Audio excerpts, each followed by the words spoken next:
matin. Nous bénissons Dieu pour la grâce qu'il nous accorde encore une fois ce dimanche de nous retrouver dans sa sainte présence. Et nous saluons encore une fois tous ceux qui habitent du côté Lorendo, du côté d'Akanda, du côté du centre-ville, du côté des Engayon, du côté d'EPK, du côté d'Awinje, du côté des Akebe, partout dans Libreville. Nous vous saluons dans le précieux nom de Jésus. Nous pensons aussi à tous ceux qui par le monde, nos abonnés, donc tous ceux qui nous suivent à travers les réseaux sociaux. Que Dieu vous bénisse abondamment. C'est un plaisir encore une fois de nous retrouver dans la sainte présence de notre Dieu. Alors, je vous invite pour cela à la prière. Père Céleste, nous venons, Seigneur, ce dimanche. Nous venons ce matin dans ta sainte présence. Seigneur, toi qui es l'alpha et l'oméga, toi qui nous as tant aimés et qui t'es donné pour nous, Seigneur, ce matin, c'est autour de ta parole que nous nous rassemblons, Seigneur, car parle encore, Seigneur, nous voulons t'entendre. Nous voulons recevoir, Seigneur, ces paroles de vie, ces paroles qui transforment, ces paroles qui vivifient. Toi qui as dit, l'homme ne vivra pas seulement que de pain, mais de toute parole qui sortira de ta bouche. Seigneur, ce matin, parle encore à nos cœurs. Viens, Seigneur, guérir les cœurs brisés. Viens, Seigneur, guérir les malades. Viens, Seigneur, affermir, Seigneur, ceux qui sont fatigués. Seigneur, ce matin, nous t'invoquons et te disons merci. C'est dans le nom de Jésus que nous te prions. Amen. Alors, peuple de Dieu, c'est encore une fois une joie. C'est une joie encore une fois de nous retrouver ensemble. Vous nous recevez depuis vos maisons. Vous êtes peut-être en voiture. Vous êtes chez vous. Ça va être une pédologie.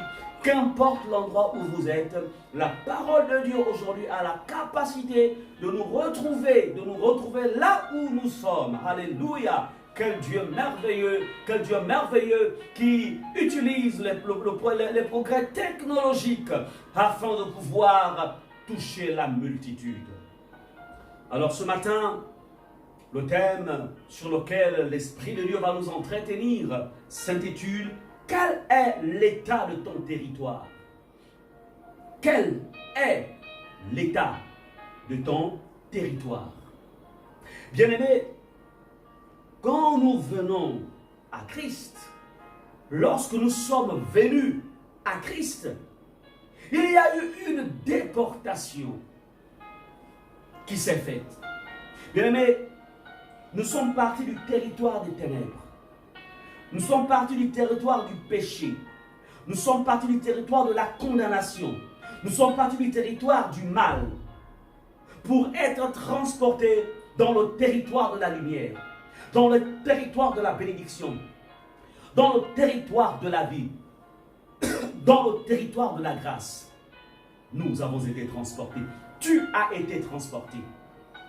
Alors, une fois établi dans le territoire de la lumière, dans le territoire de la grâce, dans le territoire de la bénédiction, alors commence une autre étape, celle qui consistera à entretenir notre territoire, à entretenir ces différents territoires, afin que l'objectif pour lequel Dieu nous avait transportés dans ce nouvel espace soit atteint. Excusez-moi.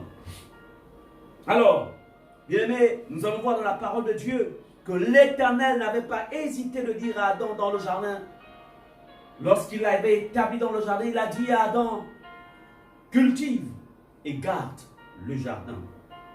Cultive et garde ton territoire. Alors, tout au long de ce message, il sera question pour toi d'examiner l'état dans lequel se trouve ton territoire. Dans quel état se trouve-t-il? Lorsque Dieu visita Adam, il s'est rendu compte que le territoire dans lequel Dieu avait placé Adam, il y avait quelque chose qui n'allait plus. Quel est l'état de ton territoire? Quel est l'état? Quel est l'état de ton territoire? Il y a quelques mois, il y a quelques années, que tu avais été déplacé. Que le Saint-Esprit t'a te cherché dans les ténèbres. Il t'a transporté.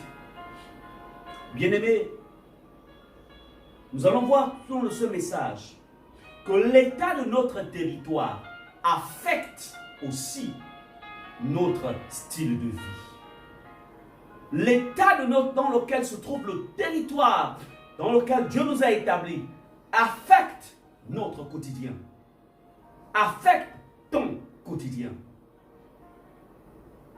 Ensemble, allons-y dans Colossiens 1, versets 12 à 13. Nous lisons la parole de Dieu.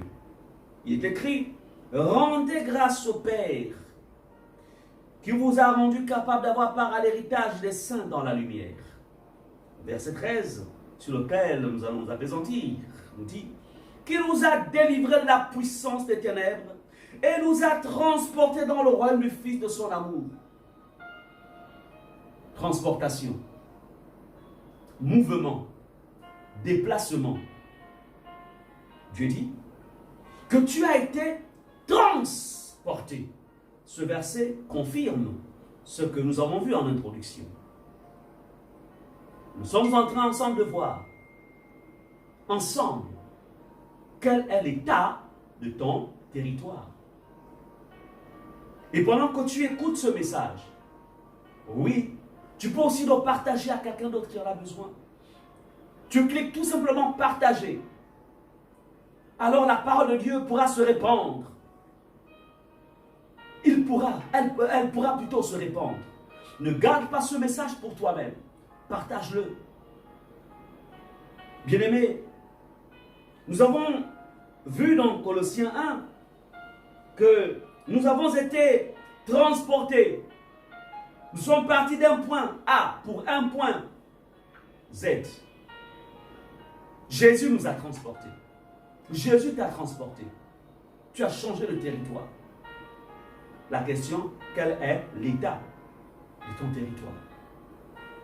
Allons-y dans Ézéchiel 36, versets 17 à 19. Ézéchiel, chapitre 36, verset 17 au verset 19. Je reprends Ézéchiel, chapitre 36, verset 17 au verset 19. À vous qui venez de nous prendre en chemin, nous sommes en train, ensemble, de recevoir ce message de la part du Saint-Esprit qui s'intitule « Quel est l'état de ton territoire ?» Ézéchiel 36, verset 17, verset 19. « Fils de l'homme, les membres de la communauté d'Israël habitaient sur leur terre, mais ils l'ont rendu impur par leur conduite et leurs agissements. Leur conduite a été devant moi pareille à l'impureté d'une femme pendant ses règles. » Verset 18 d'Ézéchiel 36. « Alors j'ai déversé ma fureur sur eux à cause du sang qu'ils avaient versé dans le pays, et des idoles par lesquelles ils l'avaient rendu impur. » Verset 19. « Je les ai éparpillés parmi les nations et ils ont été dispersés dans divers pays. Je les ai jugés conformément à leur conduite et à leurs agissements. » Bien-aimés, voici ce livre, ce passage d'Ézéchiel 36, du verset 17 au verset 19.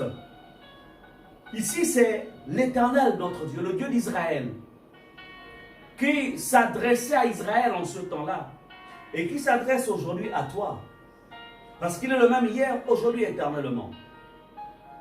Alors, il s'adresse à son serviteur. Il dit, fils de l'homme, comme aujourd'hui il s'adresse à moi pour que je sois le relais entre lui et vous.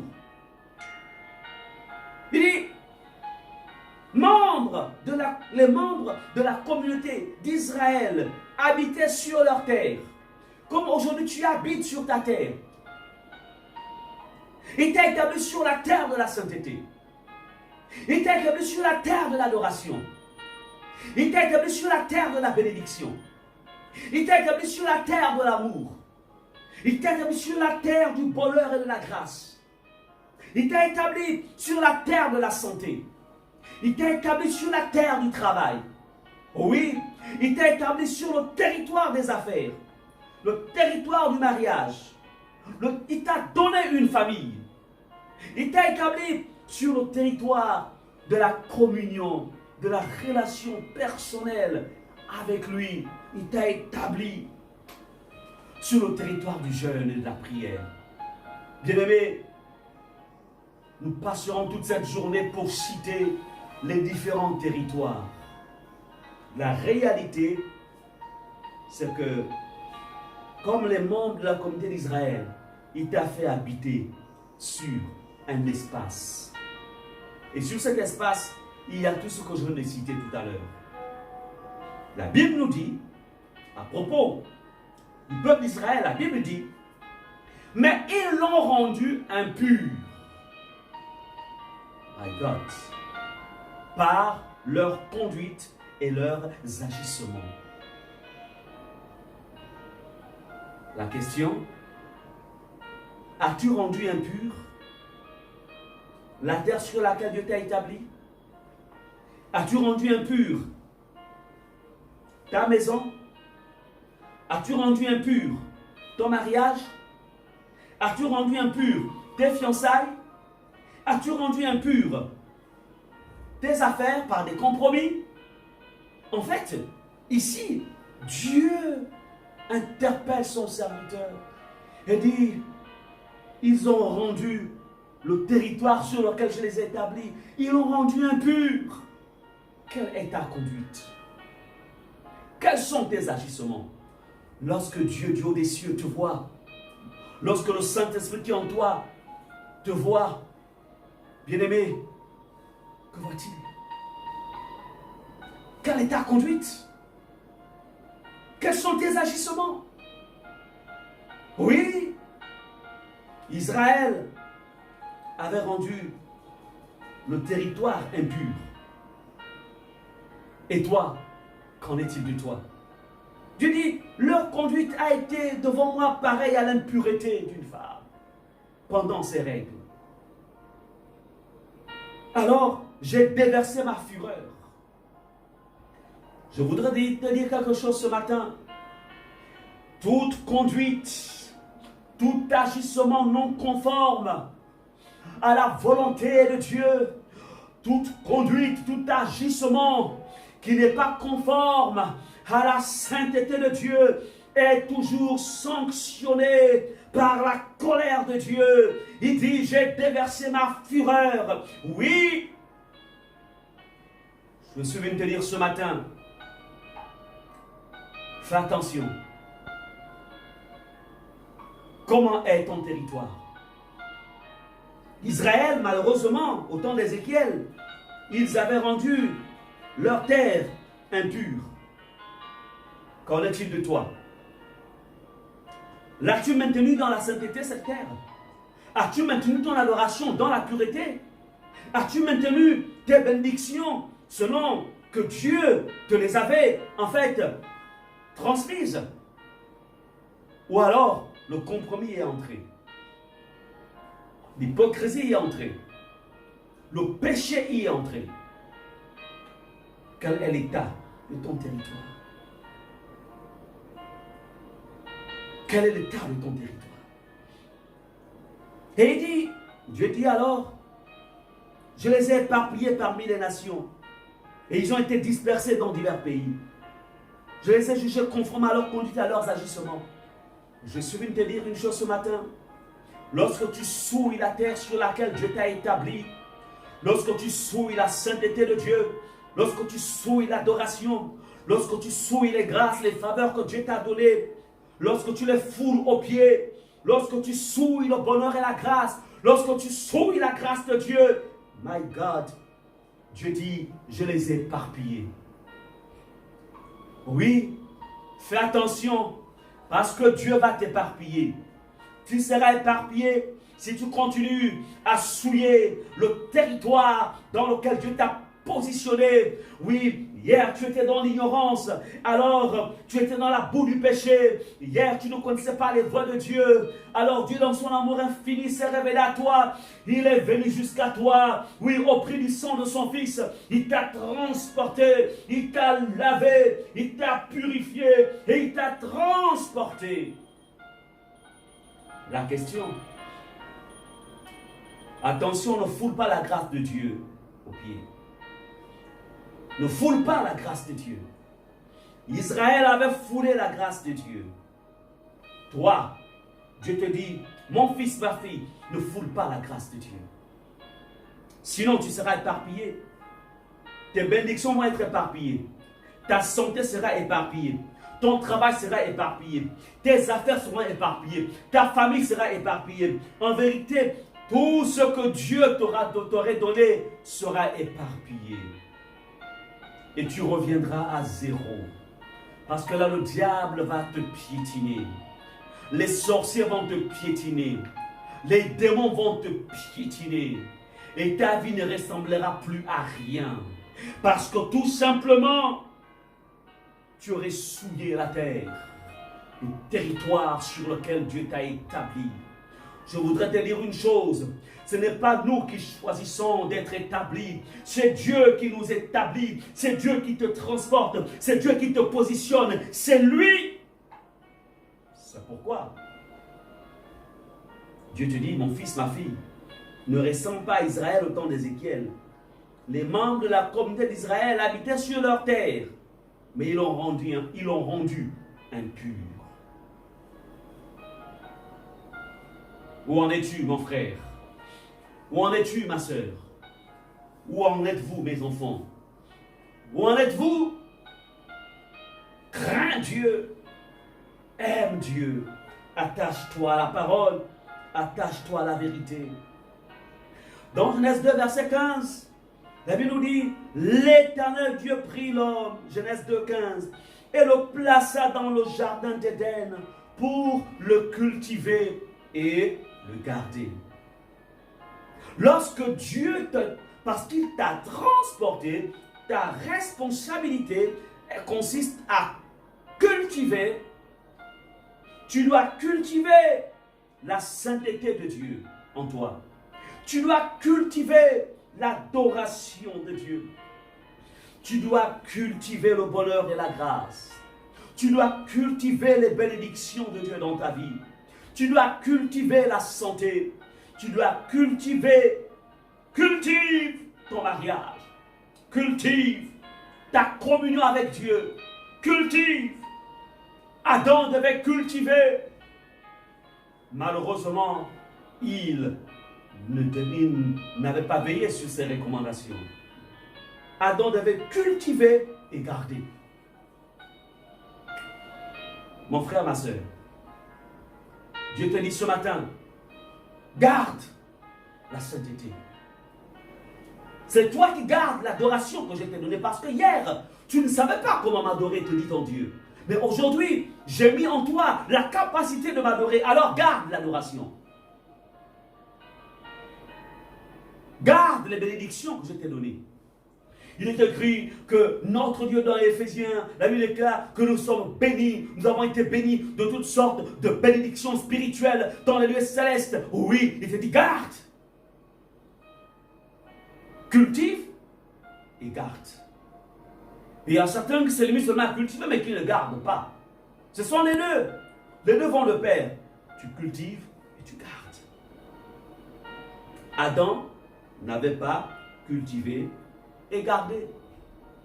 Et là, le diable, par l'entremise du serpent, est entré et lors des choses ont été changées.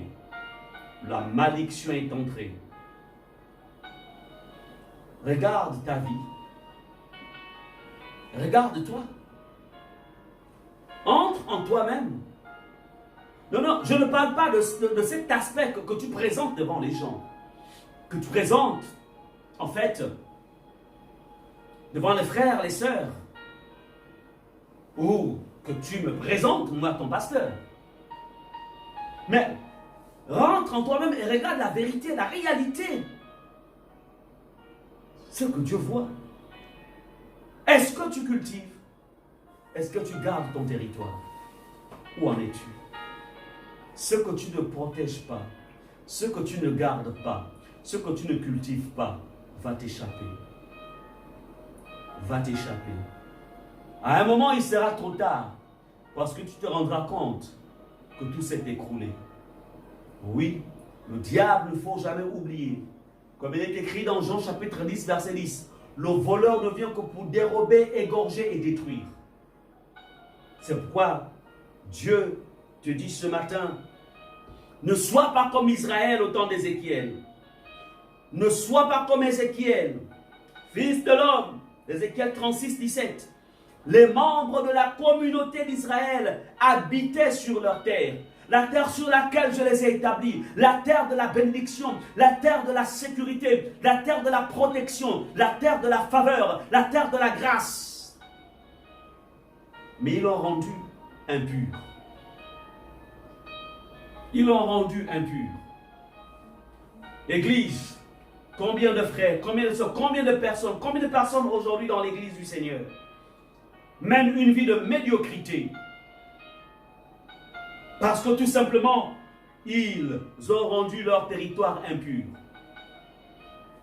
Et au lieu de rentrer en eux-mêmes, de s'examiner, de changer, ils disent ce sont les autres. C'est le serpent. C'est la femme que tu as mise à côté de moi. Non, non, non, non, non. C'est toi le problème. C'est toi-même qui as ouvert la porte au serpent. C'est toi qui as ouvert la porte aux propositions d'Ève. C'est toi, c'est toi, c'est toi, c'est toi. C'est toi. Tant que tu orienteras un doigt accusateur envers ton prochain, alors la capacité ne te sera pas donnée de changer, de te repentir et d'être restauré par le Seigneur. Mais si tu rentres en toi-même, dis Seigneur, quelle est ma responsabilité? Quelle est ma responsabilité face, Seigneur, à cette terre? Seigneur, face à mon territoire qui a été rendu impur. Quelle est ma responsabilité? Et ton Dieu te dira, c'est ta conduite, ce sont tes agissements, c'est ta conduite, ce sont tes agissements. Corrige ta conduite, change tes agissements, conforme ta conduite à ma parole, conforme tes agissements à ma parole. Oui, il te le dira. Et là, dès cet instant, oui, l'Esprit, le sang de Jésus pourra alors couler sur toi pour te laver, pour te purifier. Et là, alors, il y aura quelque chose de nouveau qui se passera dans ta vie. Cesse, s'il te plaît, d'accuser d'abord le serpent. Cesse d'accuser Ève. Mais par contre, entre en toi-même et accepte, réalise que oui, je suis responsable. Oui, je suis responsable. Cette fureur, ces problèmes, cette situation, le blocage que je rencontre, les choses qui ne marchent pas, cette baisse dans ma relation, dans ma communion avec Dieu, oui, je suis le premier responsable. Oui, je suis jugé par Dieu conformément à ma conduite et à mes agissements. Alors, Seigneur, j'accepte de changer. J'accepte, Seigneur, de me repentir. J'accepte de confesser mon péché et de l'abandonner. Oui, j'accepte, Seigneur. Oui, je refuse, Seigneur, j'abandonne le fait de me justifier, de passer mon temps à me justifier. Oui, Seigneur, j'accepte. Bien-aimé, Adam devait cultiver et garder le jardin. Ce matin, Dieu te dit, ce message tourne autour de la pensée suivante. Quel est l'état de ton territoire? Est-il sain ou il est pur? Quel est l'état de chaque espace sur lequel Dieu t'a établi? Ces espaces sont-ils sains ou rendus impurs par tes agissements, par ta conduite?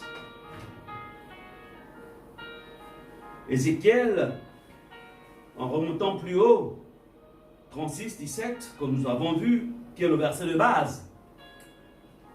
Fils de l'homme, les membres de la communauté d'Israël habitaient sur leur terre, mais ils l'ont rendu impur par leur conduite et leurs agissements.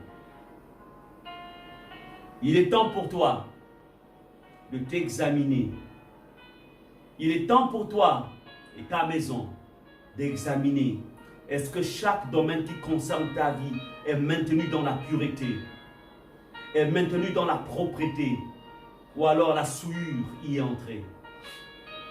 Chaque espace. Le Dieu auquel nous sommes rattachés est un Dieu 3 fois saint. C'est un Dieu de pureté. Il hait le péché. Il hait le mal. Le Dieu auquel nous appartenons, qui nous a sauvés, est un Dieu d'équité. Bien-aimé, es-tu toujours dans les mêmes dispositions spirituelles avec ton Dieu, comme cela l'était au commencement, lorsqu'il s'est révélé à toi, ou alors tu t'es corrompu? Où en es-tu? As-tu corrompu ton amour? As-tu corrompu ta vie? As-tu corrompu ton appel? As-tu corrompu les dons que Dieu t'a donnés? T'es-tu corrompu? Israël s'était corrompu. Et toi, où en es-tu? Il est temps que vous reveniez sur le territoire de la sainteté. Il est temps que vous reveniez sur le territoire de la pureté. Il est temps que vous reveniez. Revenez à l'Éternel. Revenez à la sainteté. Revenez à la pureté. Revenez à la vie. Il est celui, je conclurai avec ce passage où il est écrit: j'ai mis devant vous la vie et la mort, mais choisis la vie. Choisis la vie, alors tu vivras. Bien-aimé, mon message, il est presque à son terme. Le message de ce matin, c'est une interpellation afin de s'examiner. Nous sommes dans les temps difficiles. Nous sommes dans les derniers temps. Le Maître revient. Il est important que chaque jour qui passe, nous soyons assis au pied de la lumière, pour que cette lumière éclaire chaque espace de notre vie. Et là où il y a des taches, nous les enlevions avec le sang de l'agneau. Inclinons nos têtes. Levez vos mains vers le Seigneur et répétez après moi cette prière. Seigneur Jésus, je reconnais que tu es le Dieu de pureté. Je reconnais que tu es le Dieu de sainteté. Je te loue, Seigneur, de ce que tu m'as transporté du royaume des ténèbres et de ce que tu m'as introduit dans le royaume de lumière, le royaume du Fils de ton amour.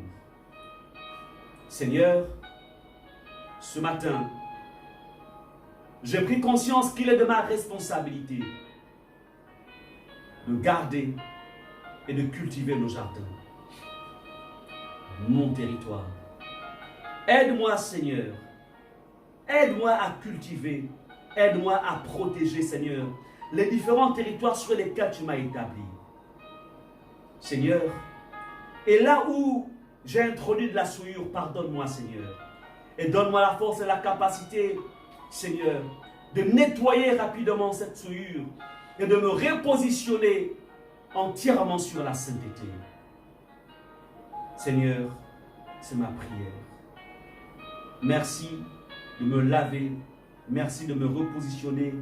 Merci, Seigneur. C'est en ton nom, Seigneur Jésus, que j'ai prié. Et nous disons Amen. Que Dieu vous bénisse abondamment. Je voudrais ici interpeller à vous qui avez suivi ce message. Vous n'avez peut-être pas encore fait l'expérience de la nouvelle naissance. Vous êtes déjà arrivé, vous aimez très bien les prédications, les messages, c'est bien. Mais vous avez besoin de faire cette expérience.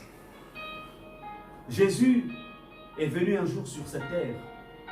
Il a porté le péché de l'humanité. Il a porté ton péché. Bien-aimé, Tu as besoin de naître de nouveau. Tu penses que tu as besoin de t'améliorer. Non, tu as besoin de naître de nouveau.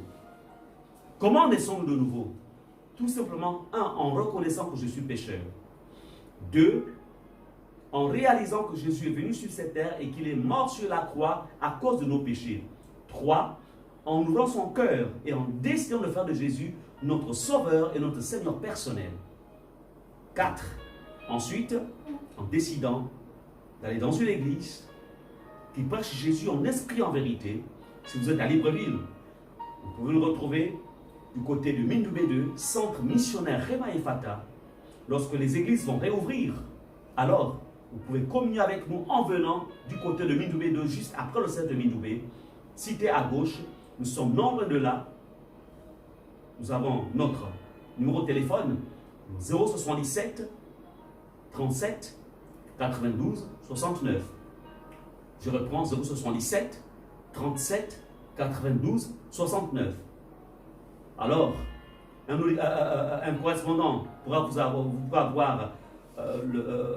au bout du fil un de nos pasteurs qui, en fait, vous recevra et ensuite vous conduira, vous indiquera exactement là où nous sommes, afin de nourrir votre foi et de vous affermir dans les voies de Dieu. Je vais prier pour vous. Père, voici, Seigneur, encore une fois, Seigneur, ces personnes, Seigneur, tes enfants, qui ont décidé, qui ont réalisé, qui ont cru au message de la croix, à cette interpellation, Seigneur, de faire de Jésus leur sauveur, leur Seigneur personnel. Oh Seigneur, je te prie de répandre sur eux ta grâce et ta faveur. Ouvre-leur les yeux, Seigneur, afin qu'ils voient réellement ta gloire. Seigneur Jésus, visite-les, je t'en supplie, Seigneur. Révèle-toi à eux, Seigneur. Et que leurs péchés soient effacés, Seigneur. Que leur nom soit inscrit dans le livre de vie. Que ta bénédiction, Seigneur, soit leur partage. C'est dans le nom de Jésus que j'ai prié. Et nous disons Amen. Que Dieu vous bénisse. Tous les dimanches, à partir de 10h45, autant pour moi, connectez-vous à notre chaîne YouTube, Rema, Centre Missionnaire Rema Ephata, ou notre page Facebook, Centre Missionnaire Rema Ephata. Et là, vous avez tous nos messages pour vous édifier, pour vous fortifier. Que Dieu vous bénisse.